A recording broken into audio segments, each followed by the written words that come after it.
కట్టగలుగుతున్నారా లేదా ఆటోలకి కాంపిటీషన్ ఎక్కువైంది అంటున్నారు. ఆ మాట వాస్తవం.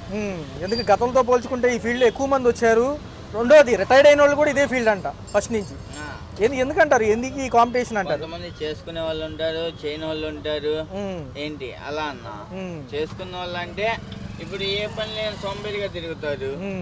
వాళ్ళకి ఇది వచ్చు, ఇది చేసుకుంటారు. ఇప్పుడు నాదంటావా, నేను ఆర్కే వెల్డింగ్ చేస్తా, ఇదేంటంటే మా ఓనర్ కోసం చేస్తున్నా, మా ఓనర్ కోసమే చేస్తున్నా వాస్తవం చెప్పాలంటే.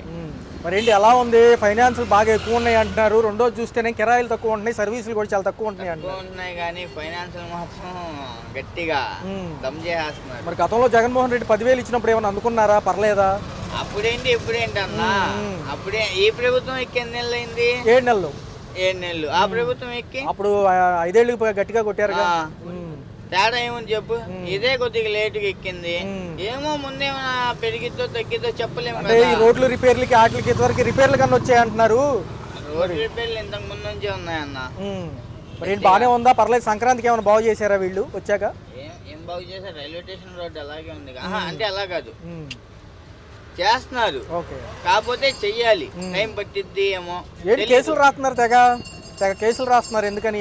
తెగ అంటే ఇంకా సంవత్సరం ఆఖరిగా అన్న. ఇప్పుడు నాలా ఇప్పుడు సపోజ్ నేను నా దగ్గర లైసెన్స్ లేదు, డ్రింక్ అండ్ డ్రైవ్లో ఉంటా, డ్రింక్ అండ్ డ్రైవ్లో ఉంటా, లైసెన్స్ ఉండదు. అలా ఏదో ఒకటి ఉండిద్ది కదా.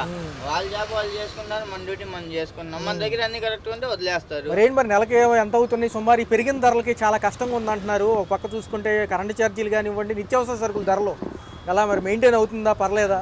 ఇంట్లో వస్తువులు అంటే మనకు తెలీదు, అది పక్కన పెట్టండి. కరెంట్ బిల్ అంటే ఇంతకు ముందు వచ్చేదానికన్నా ఇప్పుడు ఒక 10 రూపాయలు ఎక్కువ వస్తుంది. మరి ఏంటి మరి ఈసారి పవన్ కళ్యాణ్ గారు ఉప ముఖ్యమంత్రి ఎలా అనిపిస్తుంది? ఆయన పనితీరు ఎలా ఉంది? తెలియటన్నా ఆయన ఇంకా చేస్తారేమో, ఎవరికి తెలుసు. ఆయన అయితే దేవుడు. మరి లోకేష్ బాబు గారి పనితీరు ఎలా ఉంది? రెడ్ బుక్ అంటున్నారు, ఫిబ్రవరి నుంచి నన్ను ఇబ్బంది పెట్టిన వాళ్ళు అందరూ లోపలికి వెళ్తారంటున్నాడు. వెళ్ళాలి కదా. ముందు వాళ్ళ హయాంలో లేని వాళ్ళు ఎవరెవరు వెళ్ళారంటే ఇప్పుడు వాళ్ళే వెళ్తారు మళ్ళీ.